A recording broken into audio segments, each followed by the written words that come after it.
So it's Tuesday, a couple of jobs to do today, but the first one we've got is a DAF LF. Reported AdBlue dosing malfunction on the dash, so we'll get gel test plugged in, we'll confirm the customer's concern and see what's going on. Right, let's see what we've got going on.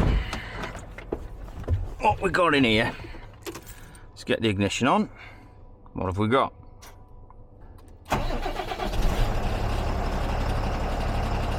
So what we've got on the dash is nothing. Awesome. Right, let's get gel test on the go and see what's going on there then. Let's get gel test plugged in. Oh, wrong way. What we've got there? Power grounds and can. So let's get on to gel test now and see what we've got going on. Auto VIN identification as always.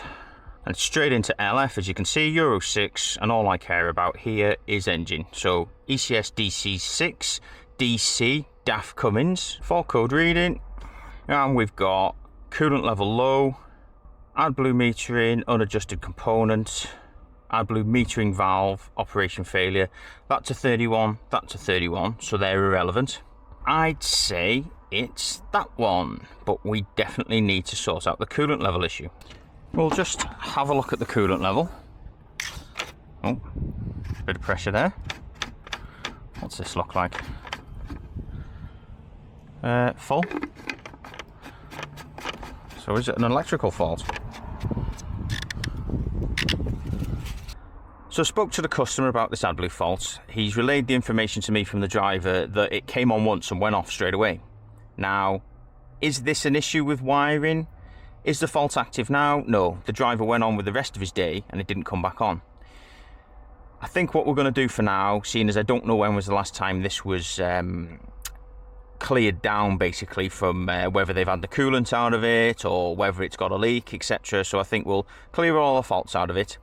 So we'll clear the fault codes down from the memory, and I think we'll just run an AdBlue priming test to see if the pump makes pressure and that the AdBlue dosing valve sprays once and also allows the AdBlue to return via the reverter valve in the AdBlue pump.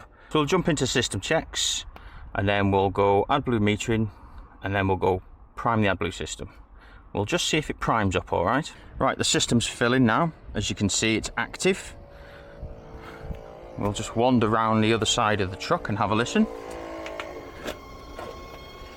So I've been unable to induce the customer's concern and I'm not willing to just throw money at the vehicle. The customer is, however, willing to keep the vehicle local tomorrow and see if it faults again. What they're going to do is let me know when the vehicle faults. I can then go and attend the vehicle while the fault is active and then diagnose and replace whatever component that is.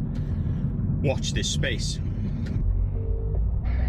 Alright. You rang, sir? Yeah, I've seen your post video of you doing your fucking repairs on these turbo actuators. Yeah. I take it you're doing it on like someone sends you one, you haven't got any like ready to go sort of thing. No, afraid not, mate. Afraid not. So you're struggling for one, are you? No, it's not for me. It's someone else. And I said pretty much it's DAF only. But I said, I've seen you repair it. Where are we today? So we've got a DAF LF Euro 6 reportedly smoking its back off when it's running. So we'll plug in gel test now, see if we've got any faults, and then we'll go from there on which way we're going to go. That's all we've got at the moment. No engine warning, just low air pressure because it hasn't been started. Right, let's get gel testing it.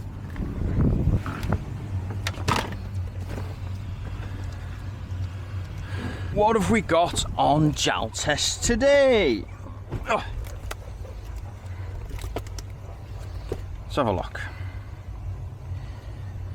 So, auto VIN identification, because straight into our vehicle. So all I care about is engine, ECS DC6 again, fault code reading. The issue's got no faults because they've deleted them all, obviously.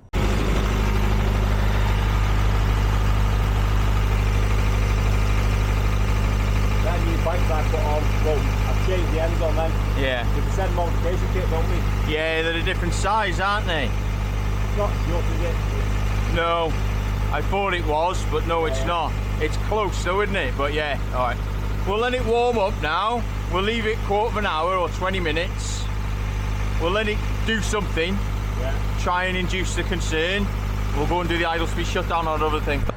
Right, so we've got idle speed adjustment to make on this now. Let's get this going. So I'm just going to jump in here and show you how to do this. So I'm going into auto VIN identification. This takes us straight into Euro 6 LF. I'm going to show you a way to search for what you want today through actions. If I could spell idle, that was. So this has now brought up the parameter I want to alter, and we haven't had to click through a bunch of windows such as ECS DC6 etc. to get to it.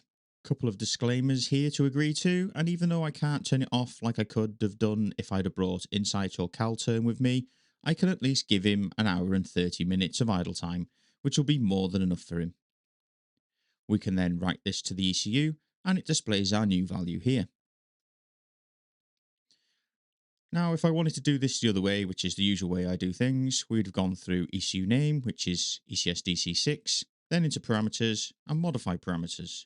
I'm just going to check that they have actually been applied, and seeing as I'm happy with this, we can get back to that other DAF LF, which is hopefully smoking now.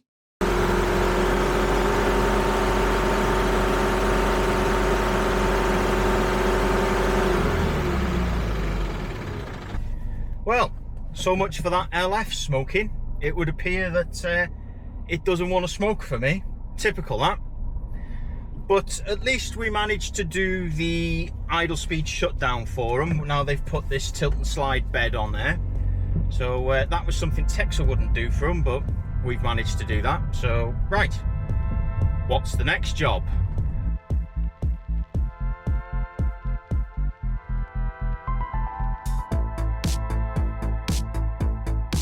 Couple of trucks to do today. We've got a nice 17 plate here.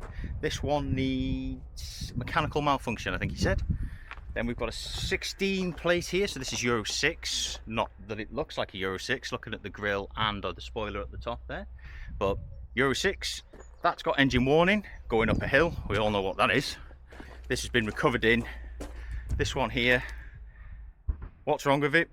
Doesn't start. And I mean doesn't start, it cut out on the middle of the road. So we'll get into them. Right, let's get gel test out the van. So we've got this model year 17 DAF XF. Now there's no faults in gel test, as you can see on here. The only thing we've got here is an immobilizer issue. But if we start the vehicle, this is what it sounds like.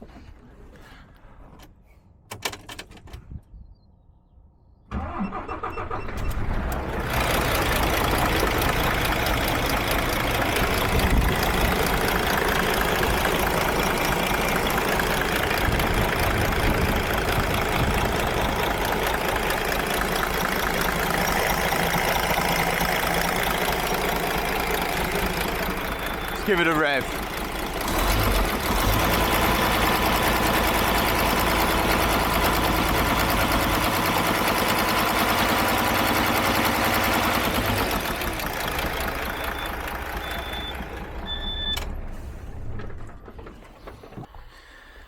So there's no cylinder contribution issues, there's no injector issues, there's no fault codes. So all this has to be mechanical, but not mechanical enough for gel test or the PCI issue to complain about it. So we better get the rocker cover off.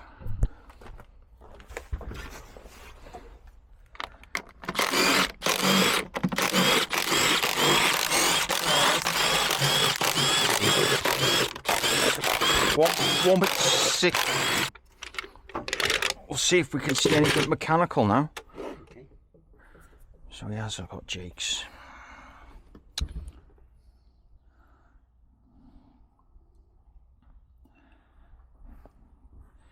Alright, that's always a good start.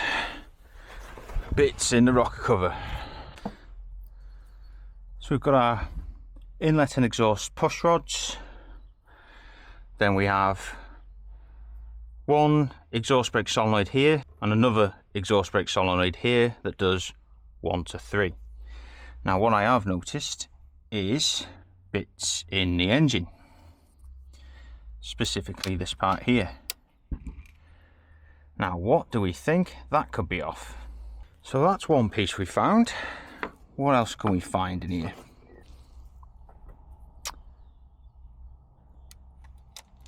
Well, there's the other piece. So all of this is sat here. So I think it's number 3 that's given up the ghost here. We got any other bits around here? Oh, there's a bit more. So we've got a spring. There's a bit more to it there. Well, that's a guide. Oh, there it is. How the hell did I not notice that before?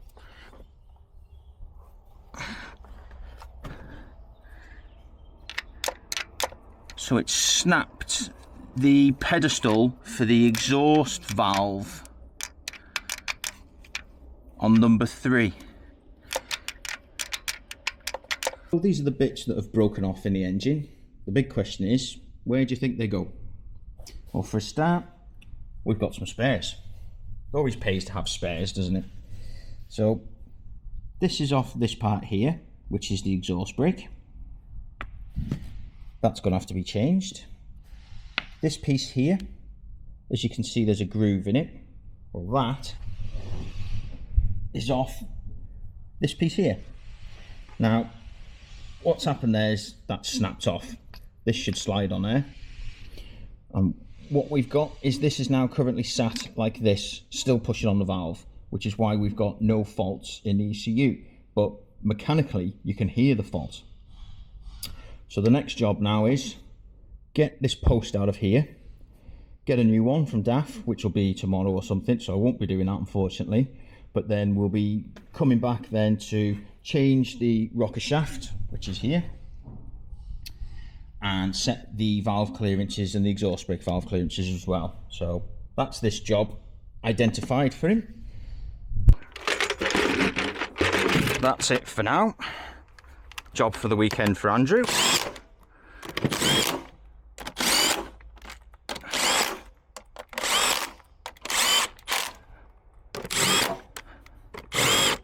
One DAF down, another one to go. Let's get this cap down. Right, let's have a look at this 16. Why is nothing simple these days?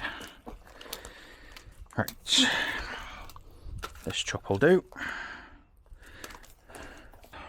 So now we've got a power supply to the ignition. Now I've jumped it off the other truck. We'll go to auto VIN identification, obtain VIN automatically, Euro 6, and then we'll just do a main system scan and read the fault codes.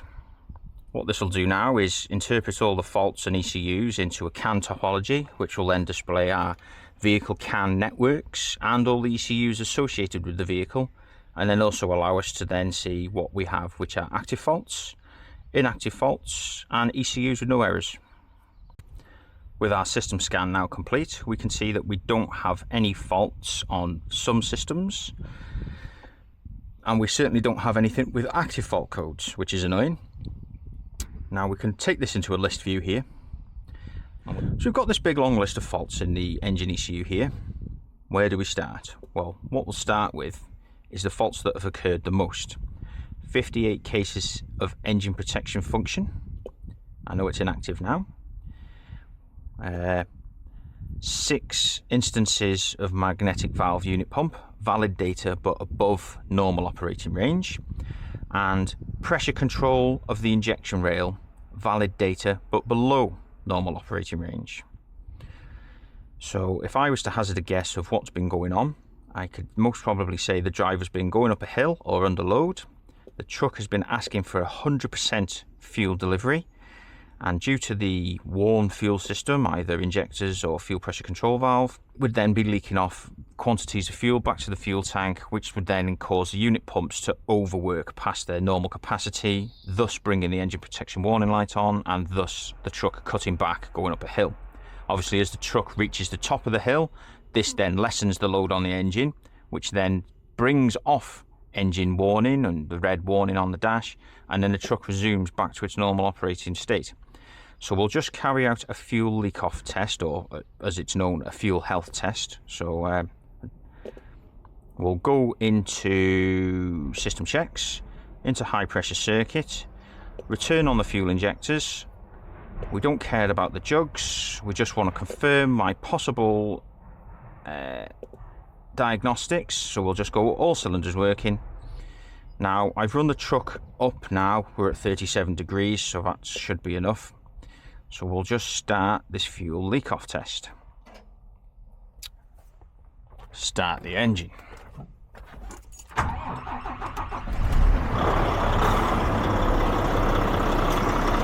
So as you can see at the moment, the correctional value is minus 2.4%, which is fine. Low pressure is fine at 8.7, but you watch this now.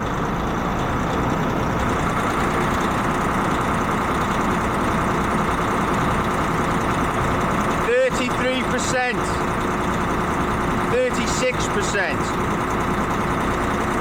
The rail can't keep up with the required value.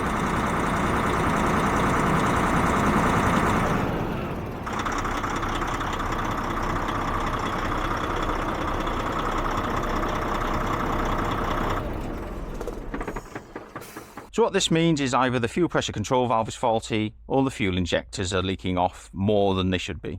So I'll put this to the customer now that it could potentially need a fuel pressure control valve or 6 injectors. But again, we'll have to do more invasive diagnostics and carry out a leak off test on the vehicle. I'll have that, thank you very much. Thank you. Oh shit. Right. Let's see what we've got going on with this one. Euro 6 XF mx-13. If I could get the steering lock off. Let's see what we've got going on the dash. No air, no faults. Let's see if it starts up.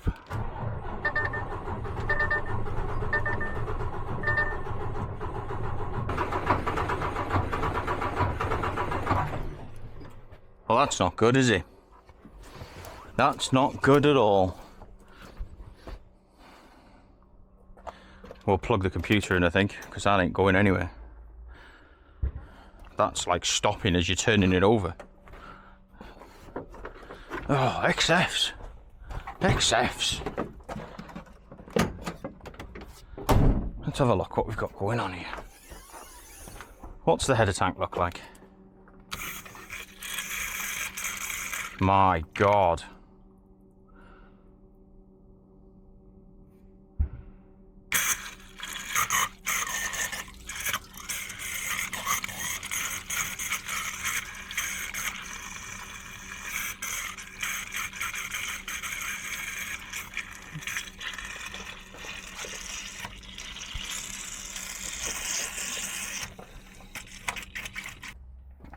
Let's get jowl test plugged in. Third truck of the day here. It's chatting. It's chatting. Right, let's see what we're dealing with here. So we'll go to auto VIN identification. We'll obtain the VIN automatically. We know this is model year 17 onwards because it's a 68 plate. And then we're going to go into engine and we're going to connect to PCI. From here we can check our fault codes. We'll go to fault code reading and we'll try and make sense of what's happened here previously. So we've got engine oil pressure, valid data but below normal operating range, pressure control of the injection rail, camshaft sync error, crankshaft sync error, engine protection, pressure control of the fuel injection rail. Okay, fair enough. camshaft crankshaft synchronization error. So unless something majorly has gone wrong inside the engine, why we wouldn't have camshaft and crankshaft correlation, or something's moved or fell off or whatever, it wants to start, it can't start, it knows the camshaft and the crankshaft aren't synchronized. So let's get to them sensors first. Let's get the cab over. So now we've got the cab over, we've got our crankshaft position sensor here and our camshaft position sensor here. I've just cut the cable ties. What we're going to undo now is the camshaft position sensor, because I'm right in thinking it should run without the camshaft position sensor plugged in. So we'll unplug this and we'll see if it runs now, because it should just be running off the crankshaft.